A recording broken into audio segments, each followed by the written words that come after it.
তিস্তা ও ধরলা নদী বেষ্টিত জেলা লালমনিরহাট। বেলা বাড়লেও মিলে না সূর্যের দেখা, ফলে শীতের কারণে ব্যাহত হচ্ছে স্বাভাবিক জীবনযাত্রা। শীতজনিত জ্বর, সর্দি, কাশি সহ নানা রকম রোগে আক্রান্ত হয়ে হাসপাতালে ভর্তি হচ্ছেন অনেকেই। বিশেষ করে শিশু ও বয়স্করা আক্রান্ত হচ্ছেন বেশি। হাসপাতালগুলোতে শয্যা সংকটে লোকজন মেঝেতে আশ্রয় নিয়েছে। অতিরিক্ত ঠান্ডা কুয়াশার কারণে এই রোগ দেখা দিচ্ছে। ঠান্ডা লাগছিল, সেজন্য পাতলা পায়খানা আর বমি। এখন হাসপাতালে আনার পরে একটু বমিটা কমছে, পাতলা পায়খানা একটু কমছে। শীতের প্রকোপ থেকে রক্ষা পেতে স্থানীয়দের নানা রকম পরামর্শ দেওয়া হচ্ছে বলে জানান সিভিল সার্জন। কমিউনিটি ক্লিনিকের সিএসসিবি যেগুলো যারা রয়েছে তাদের মাধ্যমে আমরা স্বাস্থ্য শিক্ষাটাও দিয়ে থাকি, পাশাপাশি চিকিৎসা সেবাও দিয়ে থাকি। তো এটি চলমান রয়েছে।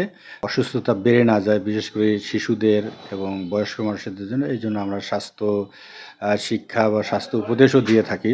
প্রয়োজনীয় শীত বস্ত্রের অভাবে শীতার্তরা কাজে বেরোতে পারছেন না বলে জানায় স্থানীয়রা। 3 দিন থেকে প্রচুর ঠান্ডার জন্য বেড়া যাচ্ছে না। ঠান্ডার জন্য আমরা পার হইতে পারি না। তহিদুল ইসলাম, বৈশাখী সংবাদ, লালমনিরহাট।